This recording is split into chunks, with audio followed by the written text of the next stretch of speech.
Hello, my name is Jenny Wong, and today I'd like to talk to you about shooting the sights unseen and on expedition photography. A lot of it looks pretty extreme. Perhaps something you're thinking it's not something that really applies to you, but I think it's like project management for photography, and I think it can really up your game when you can really nail down what your photography goals are for going on holidays or on a photo journey in your backyard. So let me show you what I kind of do. So here is one of my expeditions, my first expedition out in the Arctic. Let's give it a start.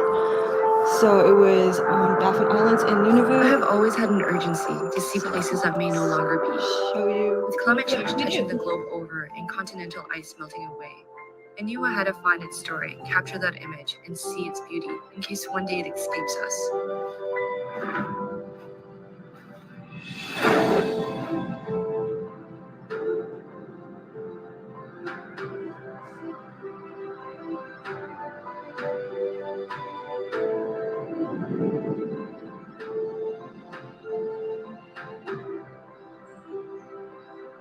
Over the phone, my guide asked me, "Are you sure you're tough enough to ride 300 miles from Clyde River to Pond Inlet?"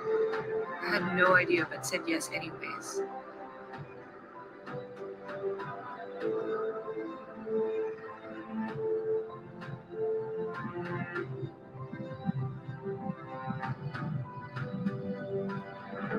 Harvesting water from icebergs, shooting from bumpy Comatec, to rough rides navigating through packed ice.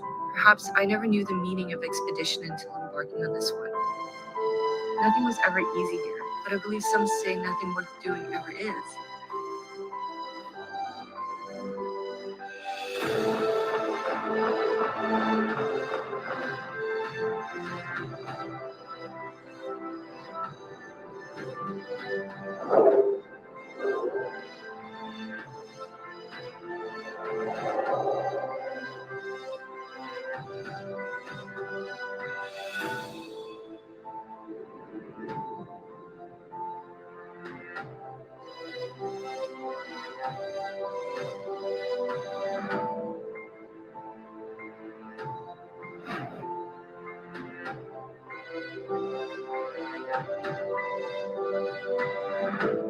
If science is the brains behind protecting this planet, then I believe photography is its heart. I hope it's moved you to see the beauty in its plight, and motivated you to make the lifestyle changes and choices for the betterment of this planet, to be the heart and brains in this battle, to conserve a planet habitable for all species, for future generations.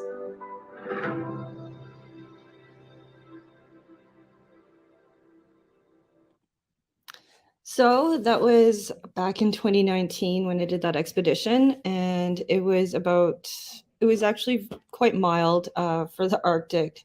Now, looking back, it was about minus 15-ish when we were camping out there, and I was out there for about 2 weeks. So I'll kind of go over how we prepare for these things.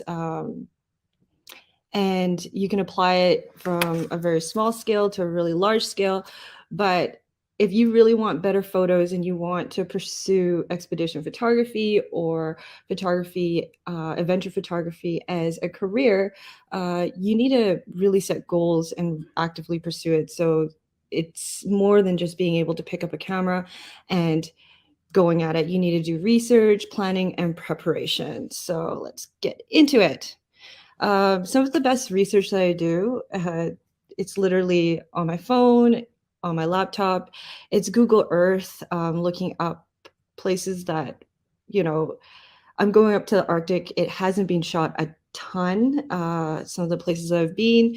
So getting inspirations and seeing the sights and the scenery and becoming familiar and fluent as much as I can with where I'm going. In terms of social media, local resourcing is probably the best. I know a lot of people go on there and they look for famous photographers that have been into areas, but even in the Arctic, there's Arctic communities that are always taking photos with their phones and posting online. If you can find those photos, you will be surprised at what you find and like some of the hidden gems. So that applies to going to Mexico, that applies to going to Hawaii. When you look at what the locals are taking photos of with their phones, and honestly, non-professional photos for research are awesome because they're taking photos of things that interest them. And at the end of the day, the people that are looking at my photos aren't always professional. So it is what interests them, and what speaks to them is really important. No matter where you go, the culture and etiquette is very important. At the end of the day, a lot of my photos and expeditions are possible only because it's a group effort. So I really rely on local guides, communities to tell me, everything from where the hidden gems are to protecting me and keeping me safe on the ice or while I'm diving. So being fluent in culture and etiquette really helps you to get further than the guy that's just arriving and not getting the connection with local people, with friends, not making relationships with communities. um, Sometimes when you feel it, like when you start feeling attached to a place and fall in love with a place because of friends, because of local friends, you start just taking pictures that are more emotionally impactful. And of course, I think we all do it, research the weather and conditions. So I do a lot of wildlife research. Wildlife photos and wildlife research is just as important. Learning about the behavior, habitat, and conservation efforts to me are super important. This applies with any type of animal that you're photographing. When there's 8 billion people in the world, um, almost all animals have their conservation story and issues that they're dealing with. And the better you know your subject, at the end of the day, the better photos you're really going to get. So some of the great resources that I would reach out and look into would be conservation organizations, shelters, have a ton of information about species, and sometimes volunteering at some of these shelters to practice and sharpen your skills is amazing. And at the end of the day, they get some wonderful content to help promote what they're doing. Online resources, webinars, and books. I am partial to scientific papers on new research as well, but that's not everybody's cup of tea. Um, Follow local guides or creatives online.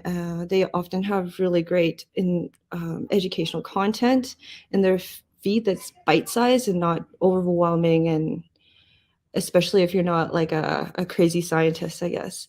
So especially on behavior. So watching BBC, Nat Geo documentaries and seeing how a bear moves, and some of the BTS really notice, like, for example, some birds just really take a poop before they fly. So that's your cue is, oh, that bird just pooped. I better be ready for a flight.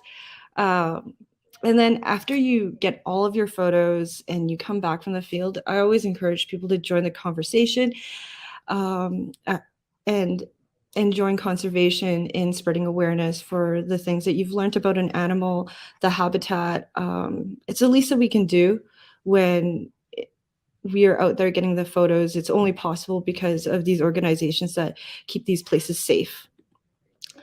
So planning. All right. So when it comes to planning, the gear for endurance and personal success is super important. I don't tell you to plan for your camera gear right away because I have tested some of, like, everything from DSLRs all the way to the mirrorless in some of the most extreme conditions. This last March, I was in um, the Arctic photographing for 3 weeks, camping on sea ice. It was minus 30. My camera gear lived outside and it all survived. Nothing blacked out.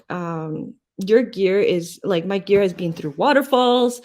It has gone through a lot, but they've all survived. So my gear is going to outlast any weather. It's going to outlast me essentially. So plan for personal success and endurance.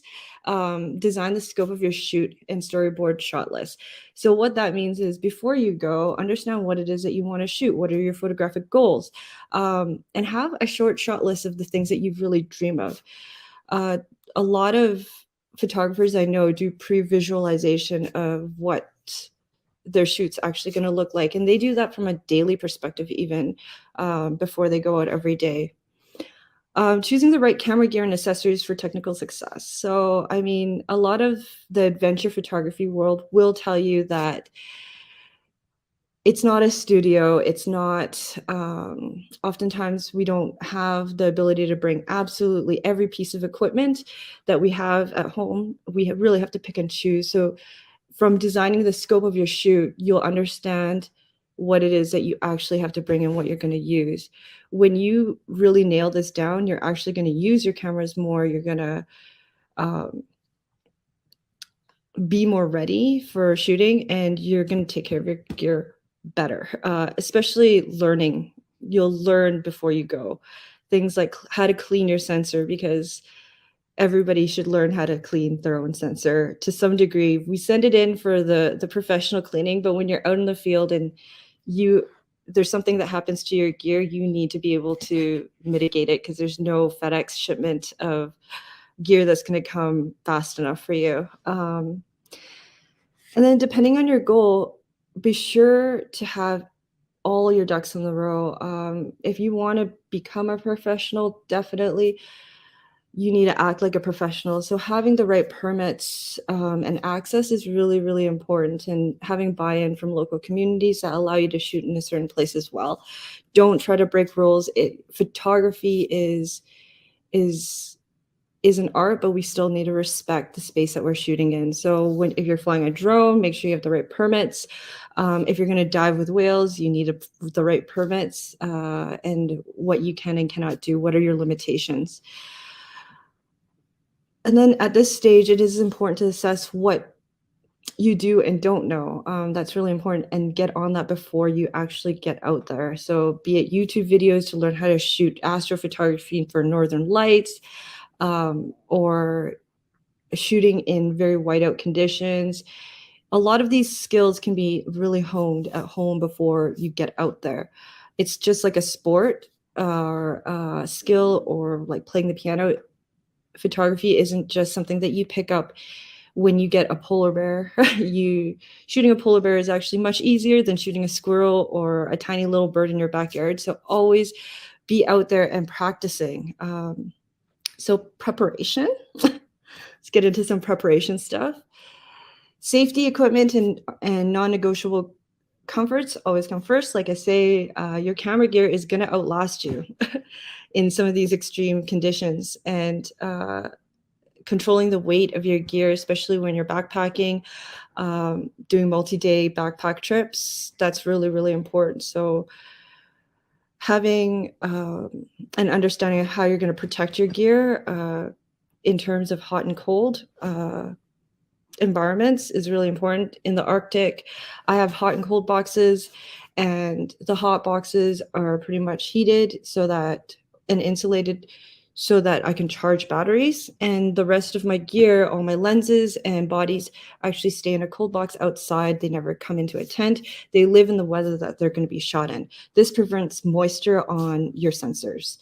So this actually applies even in really humid places, like shooting in Amazon or in the Caribbean. So keep that in mind, that you always want to acclimatize your gear.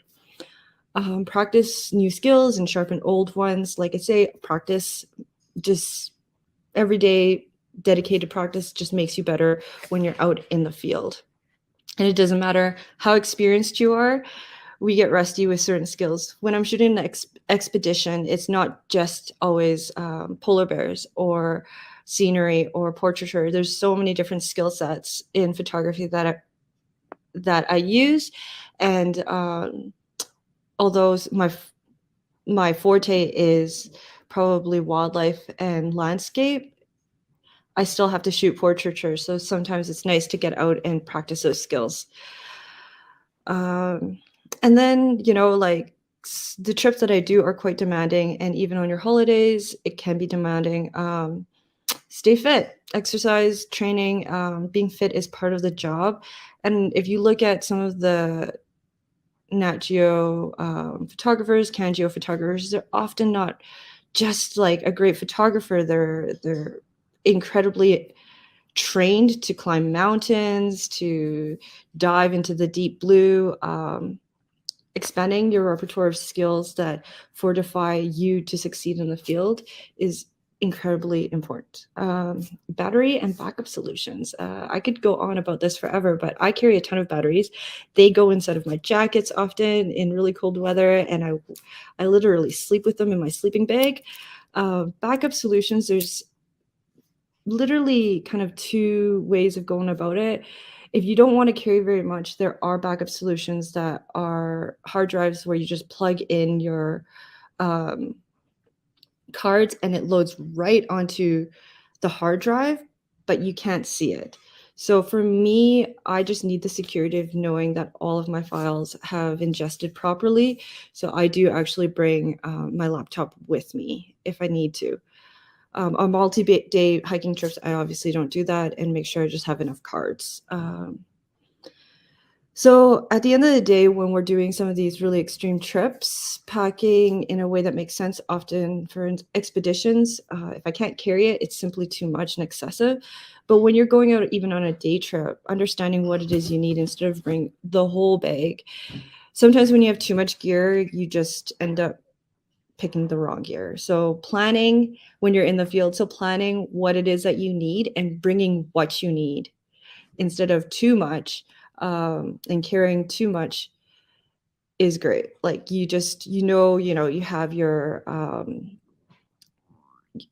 quick camera here that is like strapped to my backpack for everything that is in between the epic scenery. So that's usually my Z5 now. It's super light. It goes on a clip on my backpack. And then I usually have my bigger setups and my tripods and everything in my backpack inside for when I get to the epic scenery and I'm going to set up. And even, yeah, when you're practicing at home, understanding the workflow of how you're going to set up really is going to set the difference between success and not success in the field. So when you're in the field with wildlife, the goal is always to get the shot without affecting their natural behavior. Always listen to your guides. I know some of you will be out with birds and whatnot in your backyard, and that is great. But when you're dealing with certain special species, especially really sensitive species, I always say go get a guide. Because especially local guides, if you're traveling, that's not your backyard and you really don't know what the dangers are, what you can and cannot do. And while you focus on wildlife, they're watching your back, ensuring your safety. So the stronger the trust between a guide and a photographer, the more opportunities you will have to get the shot. Their goal is to keep you safe. So if you can respond to them when they tell you, get up, get into a car, get into the snowmobile, the faster you can respond to that, the more comfortable they're going to be to giving you the longest and largest opportunity to get your shot. But if you're not responding and you're always like, oh, one more click, one more shot, they're going to be like, I need to get this person out 10 minutes before this bear approaches or, something's going to happen. So another thing in the field is pre-planning your shot. So when you approach a scenery, look for backgrounds, look for foregrounds, and look at the light. You don't want to be moving around like in sceneries. When you're just shooting landscape, you can move around and all that. When it comes to wildlife, you want to understand what it is you want to shoot way beforehand. Set yourself up for success as maybe a bear approaches, and you're not going to get bum shots essentially. So he's going to approach, you're going to have the perfect background, all that stuff, and you're going to be pre-focused for the shot at hand. And when there's a group of animals, I think a lot of people start getting overwhelmed with where am I going to point my camera.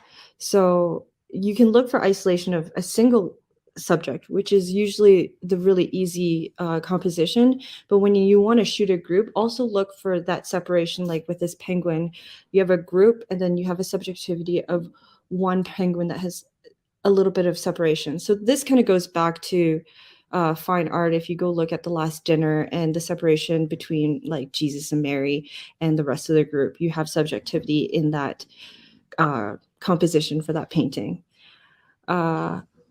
and the quality of light and background will determine how you execute your shot technically. So everything from the light being in the back, in the front, or the side, you can start playing with techniques like, rim lighting shots and stuff, where you underexpose your subject, but you're exposing for that special light that's just rimming your animals.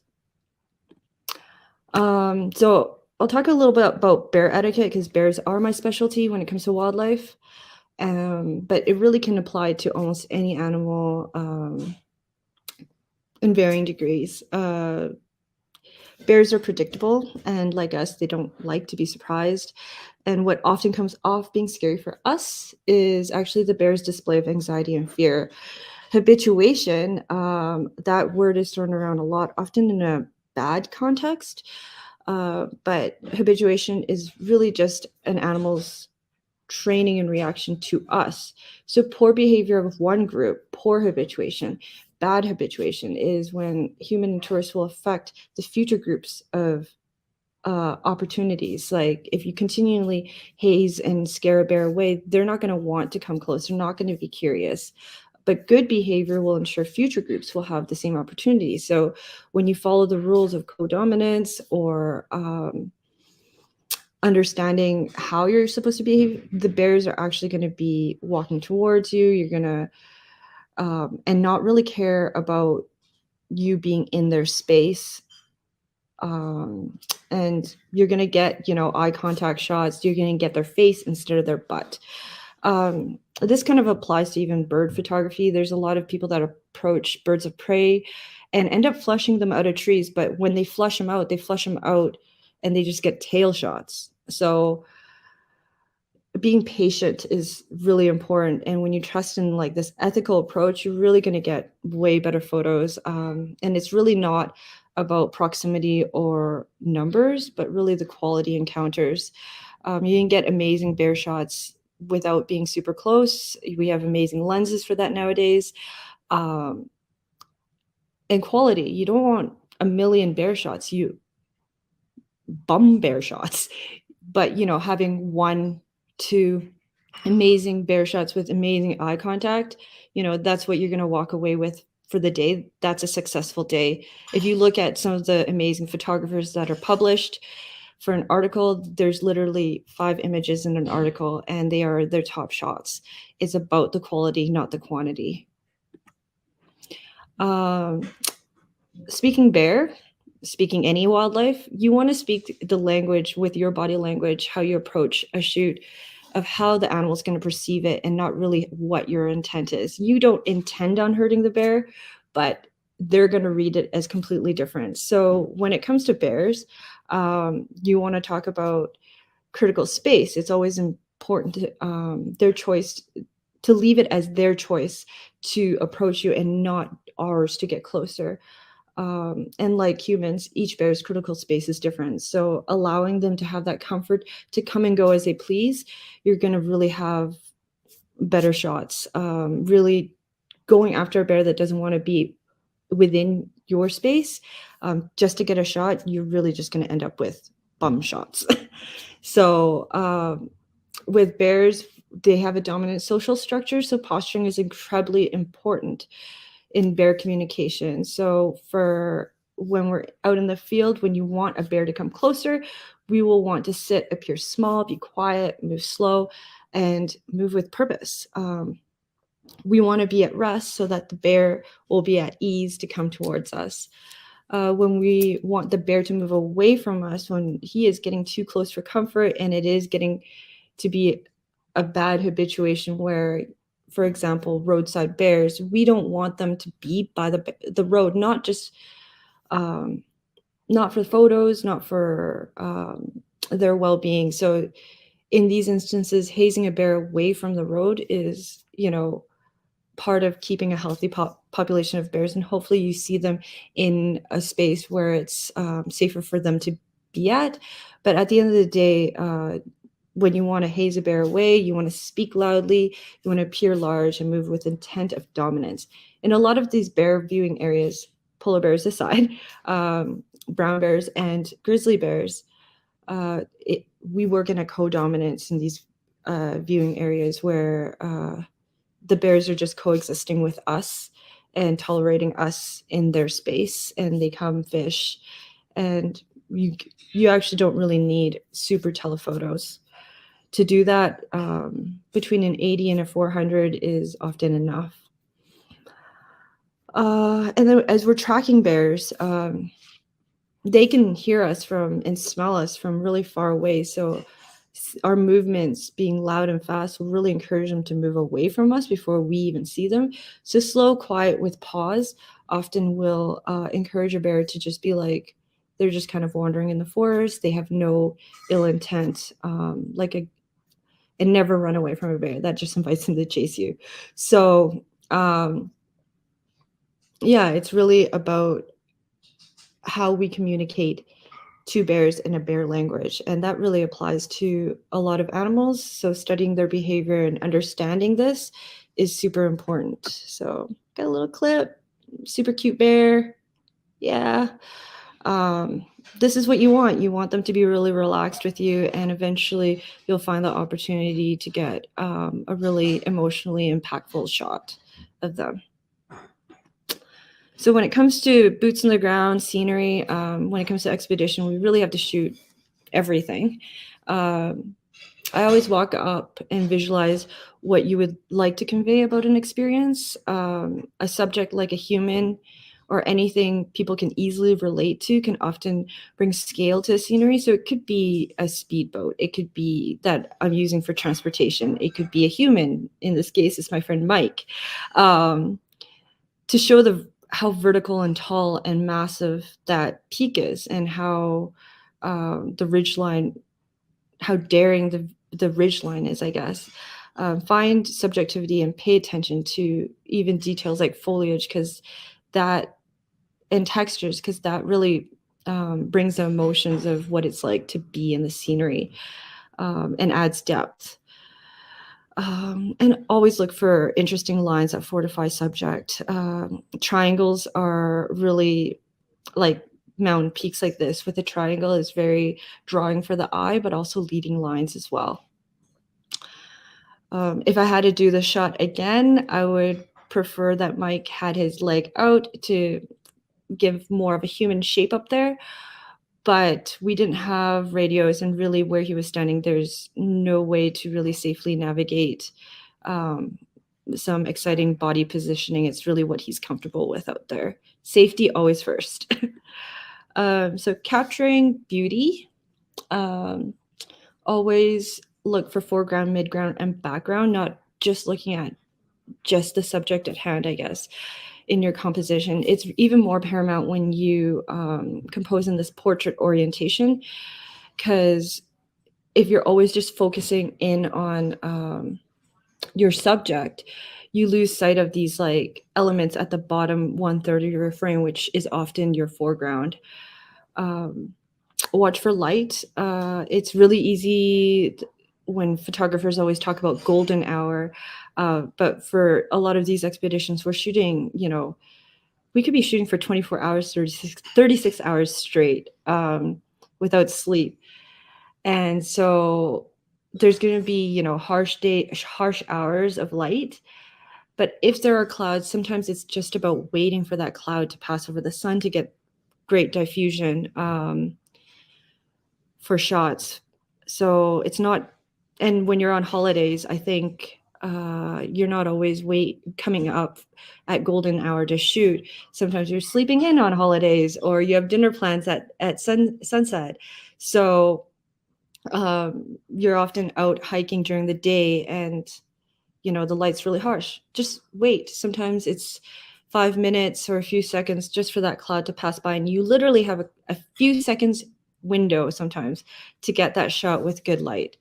And always remember, I think for photographers, is to shoot the weather. I think that's the difference between a hiker, an adventurer, and a photographer. We love going out during storms. We love the wind. We love the rain.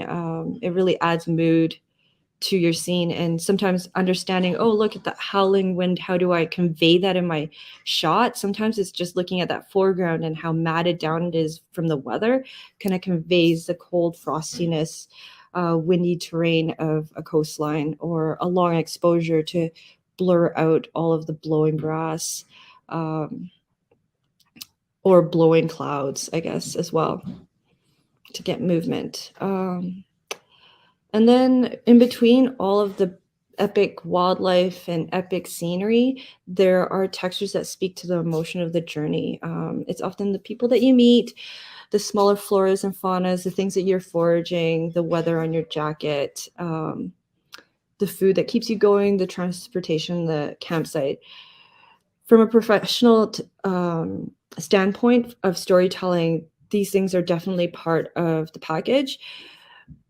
But for social media, when you're only posting often epic moments, or if you're a print photographer and all you do is, sell the epic moments, these little moments are like notes for you. When you go home, you look through these notes to bring back the feel of the expedition, the emotions before you edit. I think that's really important for all of us. Yeah, there's lots of people that journal, but as a photographer, we're very visual people, and remembering the emotions of being there and the weather and the friendships really bring me back to what it is and the feelings as I post-process some of my final shots. At the end of the day, like I say, to create one image, I am the photographer that clicks it, but there is a team of people from other photographers, videographers, friends, people on trips that are part of the shoot. They're my small, tiny humans. They're my models. They're helping me click the camera. They're helping me set up lightings, or they're my guides trying to keep me safe. They're the logistics and everything. So chronicle your lessons, your emotions, and your curiosity. At the end of the day, it's a visual journey. I'll just show you this video. Took a huge team, community, entire community to create. Being creative is infinitely more fun, I believe, and productive as a team. So I had a videographer and me. We were the camera operators for this project from still to video, but it took an entire team from Arctic Bay to make this happen. Hope you enjoy this.